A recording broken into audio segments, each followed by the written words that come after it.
Welcome to Sportpen. Great to be here. Today, we're doing a deep dive, not just into any team, but a real legend, the 1985 Chicago Bears. The 85 Bears. Yeah, they were something else entirely. Not just winners, but a cultural force. Exactly. They just exploded, didn't they, with this, dominance and personality that people still talk about. Absolutely. It's that combination of talent, coaching, and just pure attitude. So we're going to explore those key moments, the grit, the game-changing plays that really cemented their place in history. And maybe touch on what makes a team truly great, right? How some teams just rewrite the narrative. Totally. Let's start with maybe the pivot point. Their quarterback, Jim McMahon, definitely not your typical QB. Oh, no, not at all. The stories about his arrival in Chicago are, well, legendary in themselves. I heard his first day involved getting pretty familiar with the local scene, with teammates Dan Neal and Keith Van Horn. That's the story. At the Wooden Nickel in Highwood, apparently he could hold his own, let's say.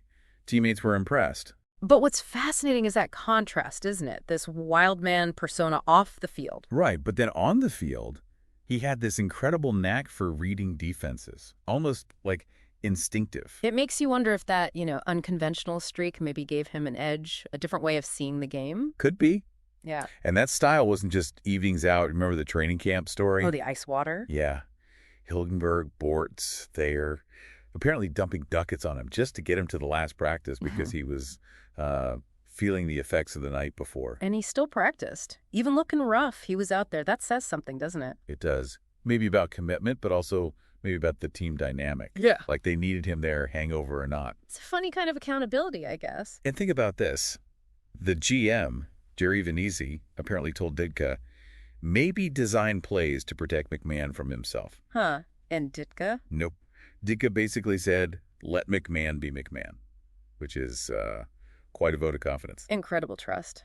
Ditka must have seen that trying to change him might just stifle the magic. Maybe. Exactly. He understood the player. Let the authenticity, the spark, come through, even with the risk. And that trust paid off big time, didn't it? Like that Vikings game in '85. Oh, the comeback. Yeah, he wasn't even starting. Back injury, leg infection. Right. And the Bears are losing, and he's basically badgering Ditka on the sideline. Put me in, put me in. And he goes in, throws, 3 touchdowns on 7 passes, just snatches the win. That's pure competitive fire right there. Just refusing to lose, even when he's physically not right. Those are the moments that define players like him. Overcoming the odds. Of course, it wasn't all smooth sailing. He took some brutal hits. That Raiders game in '84. Yeah, the one that ended his season. Nasty tackle. Lacerated kidney, I think. Something like that. And even then, in agony, he tried to call the next play. Just unbelievable toughness. But it shows the toll, too. Injuries followed him, rotator cuff issues after '85. It's the price they pay, I suppose. Huh. Ended up playing for quite a few teams after Chicago. Yeah, even, funny enough, ended up as a backup on the Packers Super Bowl XXXY winning team. A strange little footnote. Wow, I didn't know that. Okay, but you can't talk 85 Bears without talking about that defense, the 46. Oh, absolutely. Coordinated by Buddy Ryan. It wasn't just good. People still argue it's the best ever, the gold standard. So what made it so special, the 46 name came from safety Doug Plank's number, right? But the scheme itself. It was about controlled chaos, really. Buddy Ryan overloaded one side, brought guys from all over. It was designed to overwhelm the offensive line, create mismatches, and just unleash pressure. Attack from all angles. Exactly. Confuse the quarterback, force bad throws, create turnovers. It was relentless. And the personnel they had. My goodness. Just stacked. The linebackers alone. Mike Singletary, Wilbur Marshall, Otis Wilson. Maybe the best trio ever. It's definitely in the conversation. Then the D-line. Dent, Hampton, McMichael, and Fridge. Richard Dent, Daniel Hampton, Steve Mongo, McMichael, and the rookie sensation, William Perry. Plus Fensick and Durison at safety. It was a perfect storm of talent meeting scheme, wasn't it? Absolutely. Singletary's intensity, Dent's speed rush, Hampton's power and versatility, Marshall's incredible athleticism. Yeah. It all just clicked within Ryan's system. Even President Obama called them the standard. That's some high praise years later. It shows their lasting impact, doesn't it? In a league that changes so fast, there's still the benchmark for defensive dominance. Buddy Ryan, though, he was known for being demanding, intense. Oh, incredibly so. Yeah. But it seemed like the players thrived on it. They desperately wanted his respect, and it forged this really tight unit mentality, like an us against the world kind of thing. You could see it in how they played, that cohesion. Definitely. He built this culture of toughness, accountability. They didn't want to let him or each other down. And offenses just couldn't figure them out, could they? The blitzes came from everywhere. Total unpredictability. They might rush 7, they might drop 8 into coverage. You just didn't know. Quarterbacks were constantly guessing, usually guessing wrong. That mental pressure must have been immense. Huge. And here's a crazy stat. Against the top offenses they played in '85, their defense was even better than their regular season numbers, which were already insane. Wow. So they rose to the occasion against the best. Absolutely. Shut down some really high-powered teams. It proved their dominance wasn't just about beating up weaker opponents. It's telling that even Bill Belichick, arguably the greatest defensive mind himself, acknowledged the huge influence of Ryan's 46 defense. Yeah, when someone like Belichick points to it, it was revolutionary. It changed how people thought about playing defense. And that Super Bowl stat, the defense gaining almost twice as many yards on fumble returns as the Patriots had rushing yards in the whole game. It perfectly sums it up, doesn't it? They didn't just stop you. They took the ball and sometimes scored themselves. Yep. A defense that created offense. So the big question people always ask, how would that 46 defense fare today? With all the passing rules, protecting the QD. That's the million-dollar question, right? The aggression, the hitting. They'd probably draw a lot more flags now. You'd think so. All those hits on the quarterback. But, the talent was undeniable. And the core principles, pressure, disruption, forcing turnovers, those still win games. Maybe they adapt, use speed more, but I suspect they'd still be incredibly tough. Yeah, that level of talent finds a way. Okay, let's shift gears slightly. Walter Payton. Sweetness. An absolute icon. One of the greatest running backs, period. Yeah. It's poetry in motion. But kind of bittersweet, wasn't it? He dominated the regular season, but teams keyed on him so much in the playoffs, he didn't score a touchdown in that whole postseason run. Yeah, that's right. Defenses just sold out to stop him. Everyone knew he was the heart of the offense. Ditka later said he regretted not calling a specific play to get Peyton into the end zone in the Super Bowl. You can understand why.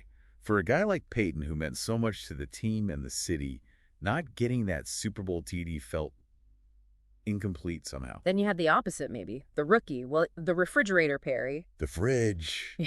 Talk about a phenomenon. A defensive tackle who became this, cult hero. And they used him on offense, scored touchdowns. He was everywhere. Yeah, goal line packages, blocking, catching. He became this massive celebrity overnight, appeared on talk shows, commercials. It's sad to hear he struggled later on with weight and health issues, though. A tough reminder of the post-football reality for some guys. It really is. The spotlight fades, but the physical toll remains. Perry's story is captivating, but also kind of cautionary. Back to the defense for a sec. Mike Singletary, the leader. Vampire Mike. The heart and soul of that D.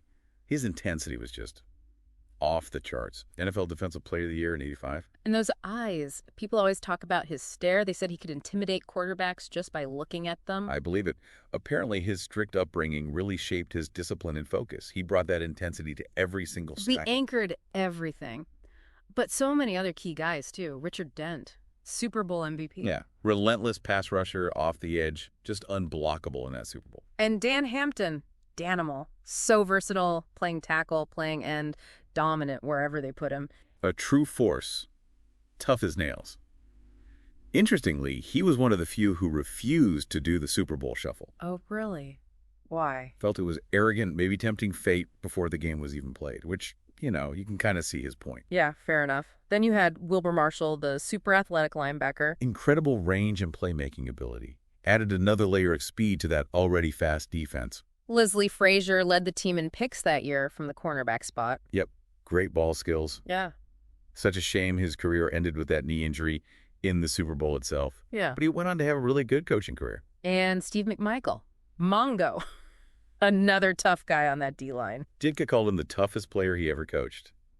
That's saying something. Just a hardworking, blue-collar type player who embodied the team's attitude. Man, the list just goes on. It really was an embarrassment of riches, talent-wise. Truly. A special collection of players. Okay, we have to talk about it. The Super Bowl shuffle. Yes, Oh. How could we not? That glorious, kind of cheesy, but totally iconic music video. Recorded before the Super Bowl. The confidence? Or maybe arrogance? A bit of both, probably. It was such a bold move, but it just perfectly captured the swagger of that team.